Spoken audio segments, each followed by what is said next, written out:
இந்த மாதிரி பெத்து வளர்த்த பொண்ணு வெளியே போயிட்டு ஒரு போலீஸ்காரனால சீரப்பட்டு வந்திருக்கு. இது வெளியே தெரிஞ்சா மானம் போயிடும், மரியாதை போயிடும், நம்ம குடும்பத்துக்கு ஆபத்து, அதனால எங்கேயுமே சொல்லக்கூடாது அப்படின்னு சொல்லிட்டு இந்த அம்மா முடிவெடுப்பாங்க நினைச்சுதான் அந்த போலீஸ்கார இளங்கோனா இது எல்லாத்தையும் பண்ணா.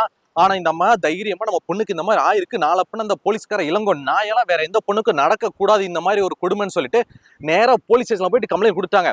சார், என் பொண்ணை காண சொல்லிட்டு கம்ப்ளைண்ட் கொடுத்தலாம் சார், என் பொண்ணு இவதான், இவளுக்கு என்ன ஆச்சு தெரியுமா, உங்க டிபார்ட்மெண்ட்ல இருக்க அந்த இளங்கோன்ற பிசி பேட்ரோல் அந்த நாய் தான் சார் என் பொண்ணு சீரழிச்சா, பாருங்க என் பொண்ணுகிட்ட கேளுங்கன்னு சொல்லிட்டு கேட்கும்போது அந்த பொண்ணு ஆமா சார் இந்த மாதிரி நடந்து சொல்லிட்டு எல்லாத்தையும் ஒப்பிச்சுட்டாங்க.